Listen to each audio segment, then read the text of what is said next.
हम पीछे नहीं हटेंगे। और अब हमारा रास्ता कोई रोक के दिखाए। पंजाब की इंतजामिया ने अब अगर ज्यादती करने की कोशिश की, हमारे कारकुन पुरअमन हैं, अब नताइज की जिम्मेदार पंजाब हुकूमत होगी।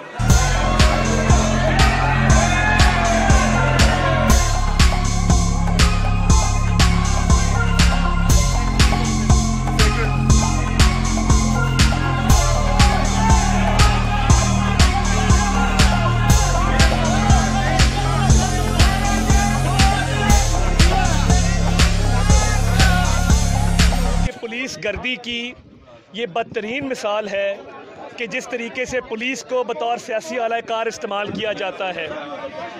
जो कल वक़ुआ हुआ, पीटीआई का कोई कारकुन गिरफ्तार नहीं हुआ। हमें पुलिस ने मुज़ाकरात के लिए बुलाया और उसके बाद मुझे हमारे चेयरमैन चौधरी अंसर संधू साहब को, तारिक रियाड़ साहब को, राना वकास साहब को हमें उन्होंने हवालात में बंद कर दिया। बाकी हम वहाँ पे सलूक का गिला नहीं करते, ये हम इस चीज़ के आदी हैं। मगर कोई ये ना भूले कि जमहूरियत के लिए जो जद्दोजहद है ये पिछले 3 साल से जारी है और ऐसे ऊंचे हथकंडों से हमारे हौसले पस्त नहीं होंगे, हमारा अज़म बढ़ेगा और ये तमाम तर कार्रवाई और ये जो दफ़ात इन्होंने लगाई, 3 नॉन बेलेबल ऑफेंसेस थी। इन्होंने 16 MPO लगाया जिसमें 3 महीने की नज़रबंदी बनती है। इन्होंने 506 B लगाई, एक आधी और दफ़ा लगाई जो कि नॉन बेलेबल थी।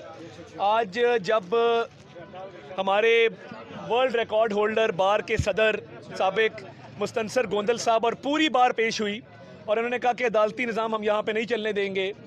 और जब केस इन्होंने मेरिट पे आर्ग्यू किया, अल्लाह ताला के फजल से वो तीनों नॉन बेलेबल ऑफेंसेस डिलीट हुई।